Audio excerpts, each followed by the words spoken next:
Good morning students. आज की इस क्लास में हम लोग देखने वाले हैं इंटरनेट एप्लीकेशंस के बारे में। इससे पहले के वीडियोस में आप लोग इनसे आपके इस बुक के लगभग 2 या 3 वीडियो ऑलरेडी देख चुके होंगे इस चैप्टर नंबर 10 के। तो आज के इस चैप्टर में हम लोग पढ़ने वाले हैं इंटरनेट एप्लीकेशंस के बारे में। इंटरनेट के क्या क्या एप्लीकेशंस होते हैं और कैसे हमारा इंटरनेट आगे की ओर ग्रो कर रहा है, इसके बारे में हम लोग जानने वाले हैं। ठीक है ना। तो इंटरनेट एप्लीकेशन, हम लोग एप्लीकेशन का मतलब क्या होता है पहले ये जानना ज़रूरी है। एप्लीकेशन का मतलब इंटरनेट का यूज कहाँ कहाँ होता है, इंटरनेट को कहाँ अप्लाई किया जाता है। तो हम लोग मेनली देखें तो अपने आप को या फिर इंफॉर्मेशन टेक्नोलॉजी यानी कि आईटी सर्विसेज को बढ़ावा देने के लिए या उसको आगे की ओर बढ़ाने के लिए विदाउट इंटरनेट ये पॉसिबल ही नहीं है। अगर उसको आगे की ओर बढ़ाना है तो इंटरनेट के बिना ये पॉसिबल ही नहीं है। ठीक है। Internet applications are now widely available and continue to increase along with advance in information technology। यही बात मैंने आपको अभी भी बताया है। ठीक है। Internet applications are now use in various fields such as academic, military, medical, media, business, various other industrial sectors, यानी कि बहुत सारे जगहों पे, मिलिट्री में, मेडिकल में, मीडिया में, बिजनेस में, आपके अभी जो ऑनलाइन क्लासेस चल रहे हैं एकेडमिक्स में, इन सारे जगहों पे, और जब आप बड़े बड़े कॉलेजों में जाएंगे तो वहाँ ये सारा चीज़ इंटरनेट के ऊपर ही डिपेंड करता है। उनके वेबसाइट्स इंटरनेट पर रन करते हैं, उनके क्लासेस इंटरनेट के ऊपर ही चलते हैं। तो ये सारा चीज़ फीचर होता है जो कि इंटरनेट के बिना पॉसिबल नहीं है। तो बेसिकली हम लोग सबसे पहले जानते हैं मोस्ट वाइडली यूज कहाँ कहाँ यूज़ किया जाता है। तो सबसे पहले आप लोग जानते होंगे www के बारे में। लेकिन www के बारे में बताने से पहले मैं आपको ये भी बताना चाहता हूँ कि आपके क्लासेस लगभग 12, 14, 15 दिन के आसपास हैम्पर रहे हैं, किसी कारण बस वो बंद रहा है, जिसमें आप लोग की थोड़ी सी गलती थी और क्योंकि आप लोग एक्टिव नहीं रह रहे हो। ठीक है। आप में से क्लास 8 में से लगभग 2, 4, 5 बच्चे ही एक्टिव रह रहे हैं और बाकी के क्लासों का भी वही लगभग हाल है। और आप लोगों के गार्जियंस भी अपने फ़ी पेमेंट की तरफ ध्यान नहीं दे रहे हैं, जिसके कारण क्लासेस को बंद करनी पड़ी। लेकिन फिर हम लोग सोचे कि नहीं, आप लोगों की पढ़ाई रोकनी सही नहीं है। आप लोगों का पढ़ाई ज़रूरी है क्योंकि आपके एकेडमिक्स एग्ज़ाम भी होने वाले हैं। इसके कारण हम लोगों ने फिर से इसको कंटिन्यू किया है। तो आप लोग ज़रा इस बात पे ज़रूर ध्यान देंगे कि सारे बच्चे क्लास में अटेंड करेंगे क्लासेस को, और साथ साथ जो भी आप लोगों की फीसेस वगैरह हैं वो सब जमा करेंगे आप लोग। ओके। ठीक है। तो हम लोग जानते हैं www के बारे में। इसके बारे में मैंने आपको www के बारे में ऑलरेडी बता चुका है। और एक और बात मैं बता देना चाहता हूँ, मैं आपको जैसे पहले की तरह नोट्स आपको बता देता हूँ कि खुद से आप लोग इसमें से नोट्स ढूंढिए और लिखिए। ठीक है ना। मैं हर चीज़ आपको नहीं लिखा सकता हूँ क्योंकि आप इतने बड़े अब ज़रूर हो चुके हो कि आप लिख सकते हो इन सारी चीज़ों को। तो आप लोग कोशिश कीजिए कि इसको लिखें खुद से, और फिर जो भी आपके आगे के प्रोसेसेस है, क्वेश्चन आंसर वगैरह है, उसमें कहीं परेशानी होती है तो आप हमसे पूछ सकते हैं। ठीक है ना। इसमें अगर मुझे लगेगा कि नहीं ये पॉइंट बहुत ज़्यादा इंपॉर्टेंट है, इसको जरूर मैं उसको टिक आउट कर दूंगा। ठीक है। तो आप लोग नोट्स ज़रूर लिखेंगे अपने से। तो आते हैं हम लोग अपने पॉइंट पे www के बारे में। ठीक है। तो www के बारे में आप जानते होंगे कि वर्ल्ड वाइड वेब इसका फुल फॉर्म होता है, और इंटरनेट एप्लीकेशन के ऊपर में सबसे ज़्यादा काम होने वाला चीज़ है जो कि वाइडली यूज़ किया था पूरे ऑल ओवर द वर्ल्ड में। www का यूज़ किया था। आपको पता होना चाहिए world wide web is sometimes also known as killer application. कभी कभी इसको किलर एप्लीकेशन के नाम से भी जाना जाता है। ठीक है ना। अब क्यों जाना जाता है इसके बारे में मैं आपको पूरे डिटेल्स में अभी नहीं बता सकता हूँ। ठीक है ना। अगर मैंने डिटेल्स में इसके बारे में बताना शुरू कर दिया तो फिर आप लोगों को इसके बारे में समझ में नहीं आएगा, क्योंकि आप लोग अभी बहुत ही लोअर क्लास में हो। किलर एप्लीकेशन के पीछे बहुत सारा रहस्य है, क्यों ऐसे काम करता है, कैसे काम करता है, सब चीज़ों के बारे में हम लोग आगे देखेंगे। ओके। तो आपको ये भी पता होना चाहिए कि जो भी आपके डॉक्यूमेंट्स हैं उसको लिंक कराने में हमको www ही हेल्प करता है। विदाउट www हम लोग इसको सही तरीके से काम नहीं कर पाएंगे, हम लोग वेब को एक्सेस ही नहीं कर पाएंगे। जो भी वेब डॉक्यूमेंट्स हमारे हैं, वेब डॉक्यूमेंट्स हम लोग क्या है, वेब डॉक्यूमेंट्स के बारे में हम लोग लास्ट क्लास में ऑलरेडी पढ़ चुके हैं, क्लास 7 में HTML। तो वेब डॉक्यूमेंट्स हमारा HTML होता है, जिसको लिंक कराने के लिए हमको www की ज़रूरत होती है। समझ गए। अब HTML डॉक्यूमेंट्स जो होते हैं वो उसके अंदर क्या क्या चीज़ हो सकते हैं, टेक्स्ट हो सकते हैं, इमेज हो सकते हैं, एनिमेशन हो सकते हैं, ऑडियो हो सकते हैं, वीडियो हो सकते हैं, और भी तरह तरह की चीज़ हो सकते हैं। वहाँ पे फाइल्स हो सकते हैं, ठीक है। तो इसमें से आपको जो लगेगा नोट्स वगैरह, जैसे कि किलर एप्लीकेशन वाला पॉइंट आपका काफ़ी इंपॉर्टेंट है, ठीक है, इंपॉर्टेंट है ना, तो इसको आप लोग लिख लेंगे, ठीक है। तो आगे बढ़ते हैं हम लोग। आगे हम लोग देखते हैं the information is placed on the internet using www। जो भी इन्फॉर्मेशन हम लोग इंटरनेट पे देखते हैं वो www के थ्रू ही हम लोग एक्सेस कर पाते हैं, देख पाते हैं, ठीक है। जितने भी वेबसाइट है, एवरी वेबसाइट है home page which is link to other web page of the website. आपको ये भी मैंने बताया था आपको HTML जब मैं पढ़ा रहा था आप लोगों को लास्ट ईयर, जब आप क्लास 7 में थे, उस समय आपको मैंने बताया था कि जितने भी वेबसाइट्स हैं वो एक दूसरे, मतलब वेबसाइट में मल्टीपल पेजेज होते हैं, मल्टीपल पेजेज एक दूसरे के साथ कनेक्टेड होते हैं, है ना, एक दूसरे के साथ लिंक्ड होते हैं, ठीक है। Home page are always made attractive so as to get the user attention and interest. Home page को लगभग हमेशा ऐसा अट्रैक्टिव बनाया जाता है ताकि यूजर उस वेबसाइट को खोले और वहाँ पे उसका अटेंशन ज़रूर हो और उसका इंटरेस्ट हो कि वो वेबसाइट को आगे विजिट करे, ठीक है। अब नेक्स्ट पॉइंट हमारे पास एक और उभर के आ रहा है जिसको हम लोग बोलते हैं इलेक्ट्रॉनिक मेल, जिसको आप ईमेल से भी जानते होंगे, ठीक है। तो आपको एक और चीज़ पता होना चाहिए कि इलेक्ट्रॉनिक मेल जो हमारा सबसे चीपर, सबसे फास्टर और सबसे ईजियर तरीका है किसी भी इंफॉर्मेशन को सेंड करने के लिए पूरे वर्ल्ड में।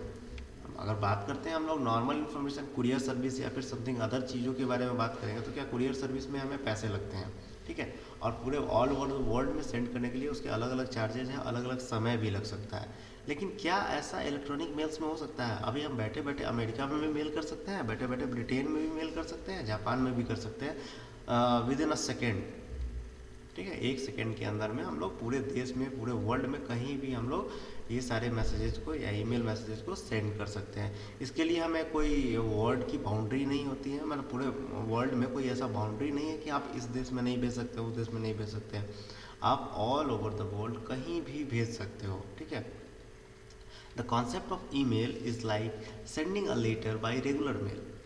जैसे कि हम लोग जो आप लोग घर में हो सकता है कुछ बच्चे जानते भी होंगे, पहले डाकघर के थ्रू चिट्ठियाँ आया करती थी, कुछ उसी तरह से हम लोग यहाँ पे मेल भी भेजते हैं, लेकिन यहाँ पे हम लोग इलेक्ट्रॉनिक्स तरीके से भेजते हैं। तो क्या इलेक्ट्रॉनिक्स तरीके से हार्ड कॉपी जाएगा? हार्ड कॉपी और सॉफ्ट कॉपी आप लोग जानते होंगे, यानी कि सॉफ्ट कॉपी हम लोग वैसे चीज़ों को बोल सकते हैं जिसको हम लोग छू नहीं सकते हैं, देख नहीं सकते हैं, सॉरी देख सकते हैं, छू नहीं सकते हैं, ठीक है। महसूस कर, मतलब सिर्फ उसको पढ़ सकते हैं। लैपटॉप में जैसे कि आपके पास ये वीडियो जा रहा है या कोई PDF जाता है तो वो क्या होता है? सॉफ्ट कॉपी होता है। लेकिन जैसा ही वो PDF प्रिंट आउट होकर आपके हाथ में आ जाएगा उसको हम लोग हार्ड कॉपी बोलेंगे। आपका कॉपी क्या है? वो हार्ड कॉपी है। लेकिन कोई फाइल मैं भेजता हूँ PDF के तौर पे, वो हमारा क्या है? सॉफ्ट कॉपी है, ठीक है। ये सारा चीज़ समझ गए होंगे।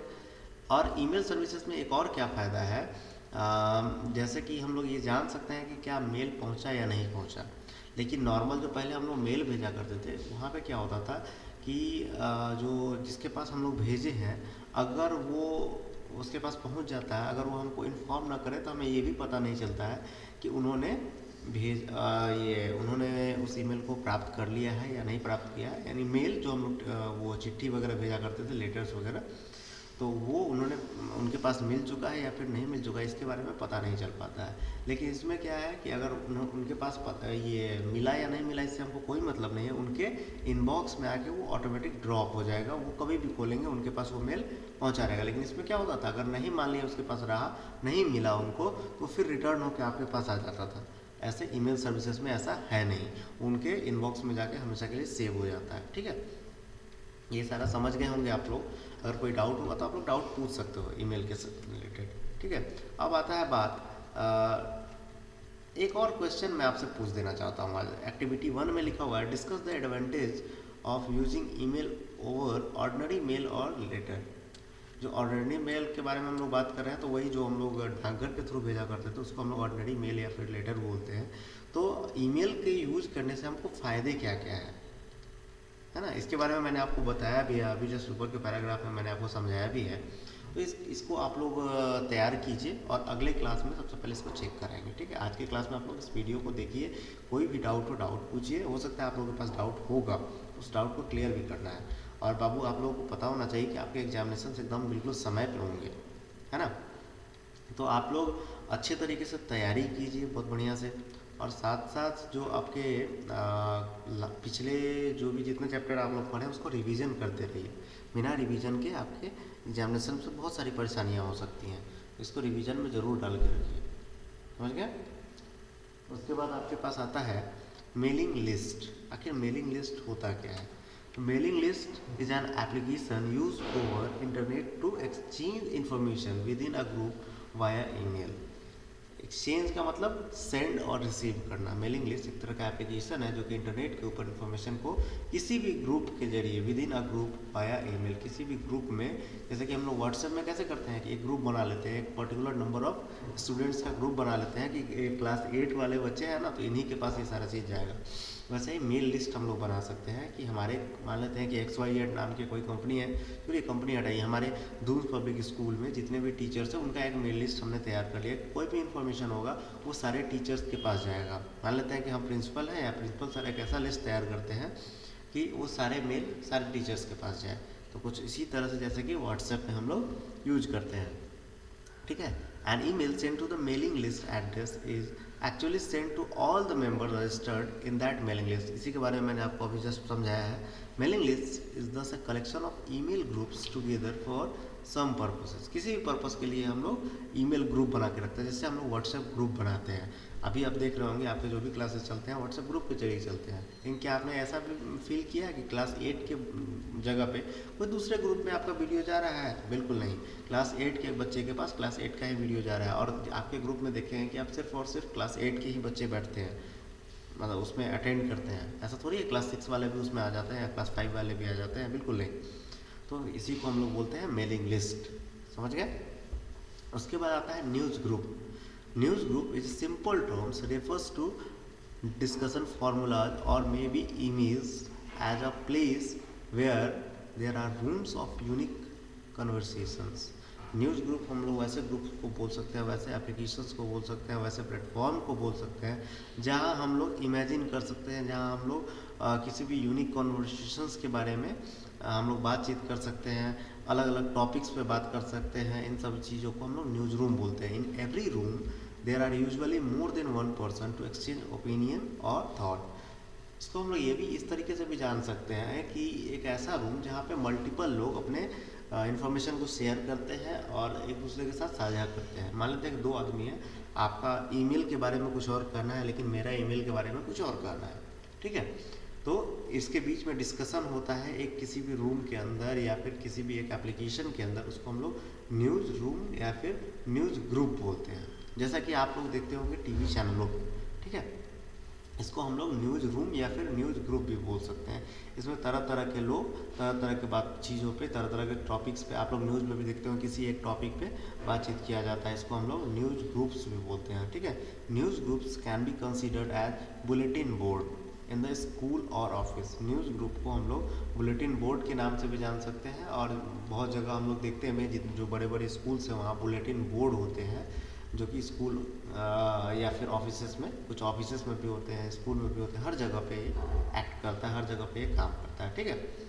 Where everyone can put up the articles or options that should seen and read by everybody। और यहाँ पे करना क्या होता है इसके बारे में मैं आपको ज़रा बता दूँ कि सारे आदमियों को, जितने मान लेते हैं कि आपके स्कूल में 50 बच्चे हैं आपके क्लास में, तो सारे बच्चों को कुछ ना कुछ अपने न्यूज़ या कुछ आर्टिकल्स वगैरह लिख के एक पर्टिकुलर बोर्ड में जमा करना पड़ता है, जिसको सारे लोग देखेंगे, जितने भी बच्चे हैं उन सारे लोग देखेंगे, और या टीचर्स हैं सारे लोग देखेंगे इसको, ठीक है। With application news group articles and letters you send can be quickly located in the group you want। ये जो एप्लीकेशन होता है न्यूज़ ग्रुप का, इसमें हम लोग क्या करते हैं कि जिसको चाहे जब चाहे किसी भी ग्रुप में उसको दिखा सकते हैं हमारा जो आर्टिकल है, हमारा ये न्यूज़ है। इसका एक और उदाहरण हम लोग देख सकते हैं मोबाइल एप्लीकेशन में, जो न्यूज़पेपर के आर्टिकल्स आते हैं वो, उसमें तरह तरह के राइटर या फिर आर्टिकल के बहुत सारे एप्लीकेशंस हैं, उस पर मतलब आप भी लिख सकते हैं, हम भी लिख सकते हैं, और भी सारे बच्चे लिख सकते हैं, यानी अपना अपना ओपिनियन वहाँ पे साझा कर सकते हैं। इसका एक और हम लोग का एग्जांपल है फेसबुक। यहाँ हम लोग क्या करते हैं, व्हाट्सएप भी हमारा एक तरह का न्यूज़ ग्रुप ही है, उसमें हम लोग क्या करते हैं अपने इन्फॉर्मेशन को साझा करते हैं। जैसे कि हम लोग टाइमलाइन पे कोई भी फ़ोटोज़ डालते हैं या फिर किसी इन्फॉर्मेशन को वहाँ लिखते हैं, तो वो भी क्या हुआ है, न्यूज़ ग्रुप हुआ। वहाँ पे फिर उसके नीचे में कोई लोग कमेंट करने आते हैं। ट्विटर हो गया, ट्विटर पे कुछ लोग अपना ओपिनियन डालते हैं, तो लोग अपना ओपिनियन उसके ऊपर देते हैं, यानी कि हर लोग अपने अपने ओपिनियन को वहाँ पे साझा कर सकते हैं। उसके बाद अगला पॉइंट हमारा आता है इंटरनेट रिले चार्ट IRC। ये काफ़ी इंपॉर्टेंट होता है ये कि इंटरनेट रिले चार्ट के बारे में मैं आपको बताऊं तो चैटिंग के लिए बेसिकली ये यूज किया जाता है, ठीक है। An internet application use to chat on internet, ठीक है। Chatting is done by typing what you want to say to your chat friend, the message is send instantly in text form. अब chatting के form में ये होता है जैसे कि व्हाट्सएप वगैरह होता है, इसको हम लोग इंटरनेट रिले चार्ट बोलेंगे, ठीक है। तो इसका इंटरनेट आप बोलिएगा कि सर मैं तो व्हाट्सएप के जरिए ऐसा करती हूँ। बाबू व्हाट्सएप के जरिए आप करते हैं, व्हाट्सएप एक पर्टिकुलर कंपनी का प्लेटफॉर्म है, लेकिन इस सर्विस को हम लोग बोलते हैं internet relay internet relay chat नहीं, इंटरनेट रिले चैट, समझ गए। चैटिंग के जितने भी काम होते हैं, चाहे वो फेसबुक के जरिए हो, व्हाट्सएप के जरिए हो, इंस्टाग्राम के जरिए हो, या जो भी ब्ला ब्ला ब्ला जो भी हो उसके जरिए हो, उसको हम लोग इंटरनेट रिले चार्ट के ग्रुप में रखेंगे। इसके जरिए हम लोग आसानी से किसी भी चीज़ को टाइप करके टेक्सचुअल फॉर्म में अगर हम लोग कोई भी कन्वर्सेशन करते हैं उसको हम लोग क्या बोलेंगे, इंटरनेट रिले चैट। उसके बाद हमारे पास आता है टेलनेट। इसके बारे में मैंने आपको ऑलरेडी एक बार बता चुका है क्लास 7 में, ठीक है ना। Telnet is internet application use to access a computer that is far or a remote computer. मैंने इसके बारे में आपको ऑलरेडी बता चुका है कि टेलनेट एक ऐसा मोबाइल एप्लीकेशन है जिसके जरिए हम लोग अपने कंप्यूटर से, मान लेते हैं कि आप अपने घर से बहुत ही दूर, मान लेते हैं कि ब्रिटेन में हो, अमेरिका में हो, या फिर पटना के ही किसी अदर कोने में हो, आप उस कंप्यूटर को रिमोटली एक्सेस कर सकते हो। हाँ, रिमोटली एक्सेस करना कि मतलब कि आप उस कंप्यूटर के स्क्रीन को अपने कंप्यूटर के स्क्रीन पे ला सकते हो। तो इस सर्विसेज का नाम होता है टेलनेट। अब टेलनेट में आप बताइए कि सर ये कैसे हो सकता है। तो इसके लिए आपको उस पर्टिकुलर कंप्यूटर का जिसका आप एक्सेस लेना चाहते हैं उसका IP एड्रेस आपके पास होना चाहिए, ठीक है। उसके IP एड्रेस का आपके पास एक्सेस होना चाहिए। अब ये कैसे हो सकता है, IP एड्रेस क्या होता है, IP एड्रेस का फुल फॉर्म होता है इंटरनेट प्रोटोकॉल एड्रेस, ठीक है। इंटरनेट प्रोटोकॉल एड्रेस होता है जिसमें एक पर्टिकुलर कंप्यूटर का एड्रेस दिया जाता है। उस पर्टिकुलर कंप्यूटर का एड्रेस, जैसे कि आपका एड्रेस होता है कि आप इस जगह पे ये चीज़ यहाँ रहते हैं, ये गली में इस बिल्डिंग में रहते हैं, वैसे ही हमारे इंटरनेट का एक्सेस होता है IP एड्रेस, ठीक है। तो उस पर्टिकुलर कंप्यूटर का वो एड्रेस हो जाता है, और एड्रेस जैसे ही हमें किसी भी चीज़ का मिल जाता है तो हम लोग आसानी से उसको एक्सेस कर सकते हैं, हम लोग आसानी से उसको यूज कर सकते हैं, ठीक है। You should also have to access right to in the form of user ID and password to gain access to the remote computer। अब यहाँ एक और चीज़ समझने की चीज़ है कि सिर्फ और IP एड्रेस मिल जाने से हम किसी कंप्यूटर को एक्सेस नहीं कर सकते हैं। आपके पास ये भी राइट होना चाहिए कि आप उस कंप्यूटर को यूज करने का परमिशन आपको कोई दिया है या फिर नहीं दिया है। परमिशन लेने के लिए आपके पास यूज़र ID और पासवर्ड होना चाहिए। जैसे कि हम लोग अपने फेसबुक व्हाट्सएप वगैरह का पासवर्ड रखते हैं, वैसे ही हमारे रिमोट कंप्यूटर के भी पासवर्ड होते हैं, क्योंकि आपके पास पासवर्ड अगर है तभी तो आप एक्सेस करेंगे। अगर पासवर्ड नहीं रहेगा आपके पास तो आप एक्सेस नहीं कर पाओगे। अगर सभी लोग एक्सेस करना शुरू कर दें तो फिर आपका डेटा भी चोरी हो सकता है। इन सारी चीज़ों पर भी ध्यान दिया जा सकता है। उसके बाद आता है इंटरनेट इन बिजनेस। इंटरनेट का यूज़ हम लोग बिज़नेस में कैसे करेंगे, तो आपको पता है इंटरनेट का यूज़ हम लोग बिज़नेस में तरह तरह की चीज़ों में कर सकते हैं। जैसे कि आज के समय में हम लोग बात करें तो online websites, online shopping websites हो गए, फिर भी और बिग बास्केट, फ्लिपकार्ट, अमेज़ॉन, बहुत सारे तरह की चीज़ें हैं। ऑनलाइन एजुकेशन, कम्युनिकेशन सिस्टम्स, आप ये क्या बोलते हैं ट्रेडिंग एप्लीकेशन, जो कि आप लोग ये शेयर मार्केट वगैरह में शेयर ये लगाते हो, इन सब चीज़ों के लिए भी, या फिर कम्युनिकेशन करने के लिए जैसे कि WhatsApp call, video call, email, chatting, तरह तरह की चीज़ जो होते हैं, ये हमारे एक तरह के बिजनेस ही हुए ना। उस पर्टिकुलर कंपनी को मान लेते हैं व्हाट्सएप का आप यूज़ करते हैं, तो क्या व्हाट्सएप आप फ्री में यूज़ करते हैं? नहीं, व्हाट्सएप कहीं ना कहीं आपसे पैसा जरूर ले रहा है, क्योंकि आप जो इंटरनेट में पैसे इन्वेस्ट कर रहे हो वो पर्टिकुलर कंपनी उस व्हाट्सएप को पैसे देती है। ऐसा नहीं है कि व्हाट्सएप को हम लोग फ्री में यूज कर रहे हैं, उसको हम लोग यूज कर रहे हैं तो उसके लिए कुछ ना कुछ हमें देना पड़ेगा। तो सबसे पहला चीज़ हम लोग देखेंगे कम्युनिकेशन के बारे में।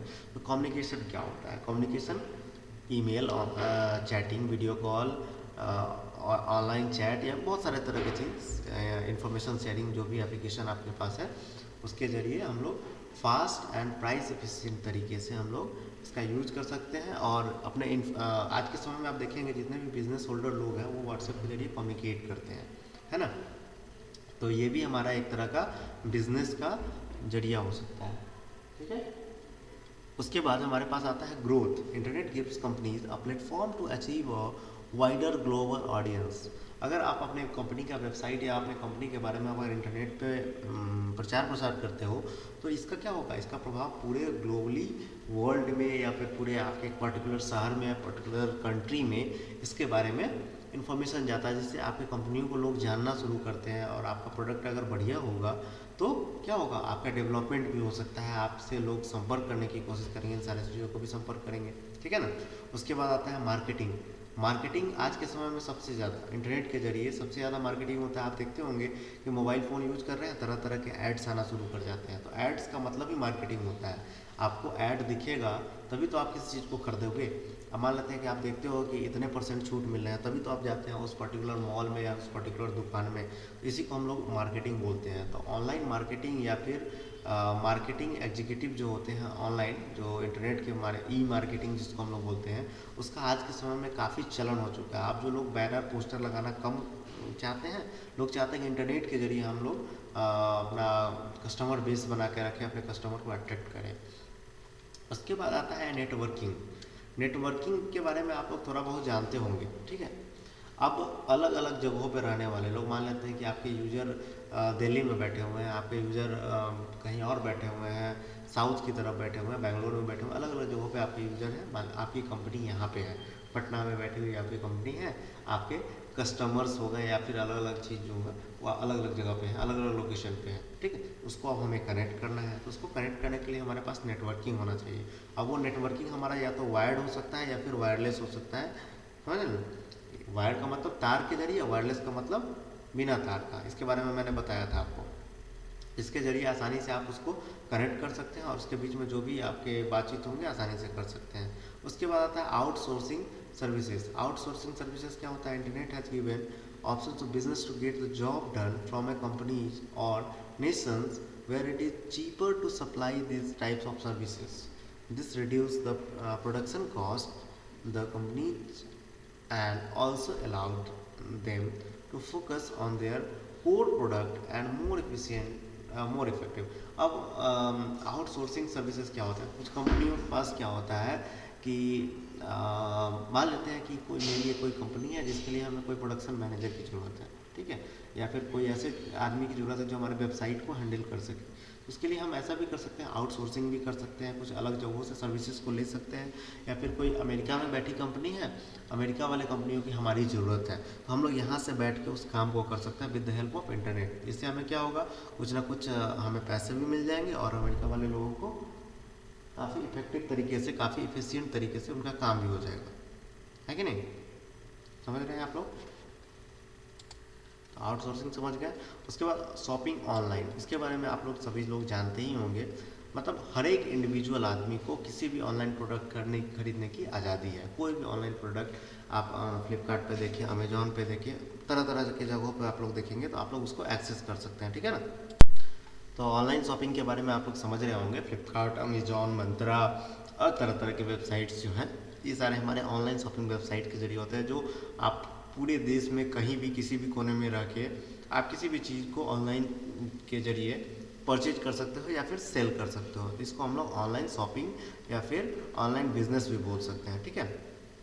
तो यहाँ पे हम लोग इंटरनेट के जरिए पेमेंट भी कर सकते हैं और तरह तरह के ये प्रोडक्ट्स को अपने डोर स्टेप करने का मतलब अपने घर के पास, अपने किसी भी लोकेशन पे आप वहाँ पे ऑर्डर करके मंगा सकते हैं। अब सिर्फ ऑनलाइन शॉपिंग का मतलब ये नहीं होता है कि अमेजॉन, फ्लिपकार्ट, कपड़े या फिर सामान। आप जहाँ तक बात करें स्विगी, जोमेटो, ये तरह तरह के खाना पहुँचाने वाले एप्लीकेशंस, फिर बिग बास्केट जो सब्जियां पहुंचाते हैं और तरह तरह के हाउस होल्ड सामान को पहुंचाते हैं। जितने भी चीज़ जो ऑनलाइन परचेज आप लोग करते हैं या फिर सेल करते हैं, उसको हम लोग ऑनलाइन शॉपिंग के कैटेगरी में रखते हैं, समझ गए। उसके बाद आता है न्यू पॉसिबिलिटीज़। न्यू पॉसिबिलिटीज़ क्या क्या है, इसके बारे में ज़रा हम लोग जानते हैं।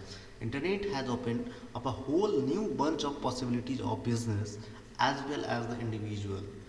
Now, no one is limited by boundary and can look for always everything on internet. ठीक है, आप ये नहीं समझ सकते हैं कि इंटरनेट के माध्यम से आप किसी बाउंड्री में हैं। आप इंटरनेट के जरिए विदाउट बाउंड्री, बाउंड्री का मतलब ये नहीं होना चाहिए कि आप कुछ भी कर सकते हो। आप जिस कैटेगरी के बच्चे हो, आप जिस क्लास में हो या जिस एज में हो, उस कैटेगरी के हिसाब से काम कीजिए आप। और आपके पास इंटरनेट पे इतनी पॉसिबिलिटीज़ है अपने बिजनेस को ग्रो करने के लिए या फिर अपने वेबसाइट्स को ग्रो करने के लिए, बहुत सारे पॉसिबिलिटीज़ है। आप मान लेते हैं कि कोई वेबसाइट की कंपनी ओपन करते हो, आप वेबसाइट सेल करते हो अपने इंटरनेट के जरिए, ये भी आपके पास अच्छा ऑप्शन है बिजनेस को ओपन करने के लिए। और भी तरह तरह के ई शॉपिंग वेबसाइट्स आप बना के बेच सकते हो, बहुत तरह की चीज़ है। इन सब चीज़ों को आप लोग ग्रो कर सकते हैं, नई नई पॉसिबिलिटीज़ है। एक और एक्टिविटी 2 में एक और ऑप्शन आता है, most of you have seen e banking advertisements, ठीक है, on television. Can you tell what all can be doing using e banking facilities. E banking facilities के बारे में आप लोग सुने होंगे, टीवी पे, मोबाइल में, रेडियो में, अलग अलग जगहों में सुने होंगे। आखिर ई बैंकिंग फैसिलिटी होते क्या क्या है, इसके बारे में ज़रा आप लोग जानते हो तो ज़रूर मुझे बताइए। और ये आपका आज का होमवर्क रहा, ठीक है ना। आप अगली क्लास में इसके बारे में एक छोटा सा ऑडियो क्लिप बनाएंगे। एक और एक्टिविटी 1 मैंने बताया तो उसको आप लोग लिखेंगे, और एक्टिविटी 2 का एक छोटा सा ऑडियो क्लिप बनाएंगे आप सारे बच्चे, 1-2 मिनट का। उसमें बताएंगे कि ई बैंकिंग होता क्या है और ये कौन कौन से सर्विसेज को प्रोवाइड करता है, इसके बारे में आप लोग बताइए। फिर अगले क्लास में हम लोग सोशल नेटवर्किंग साइट्स के बारे में पढ़ेंगे। ये वीडियो का थोड़ा सा लंबा रहा और अब के बाद से थोड़ा सा वीडियो लंबा ही हम लोगों का रहेगा, जिसके कारण से हम लोगों का सिलेबस भी जल्दी जल्दी कवर होगा और आप लोग प्रॉपर तरीके से पढ़ भी पाओगे, ठीक है। तो अभी हम लोग ईमेल सर्विसेज के बारे में पढ़ने वाले हैं, उसके बाद फिर सोशल नेटवर्किंग साइट सबसे पहले हम लोग पढ़ेंगे, जिसके बारे में आप लोग ऑलरेडी फेमिलियर होंगे, ठीक है। आज की इस क्लास में हम लोग इतना ही रखते हैं, मिलते हैं हम लोग अगले क्लास में। धन्यवाद।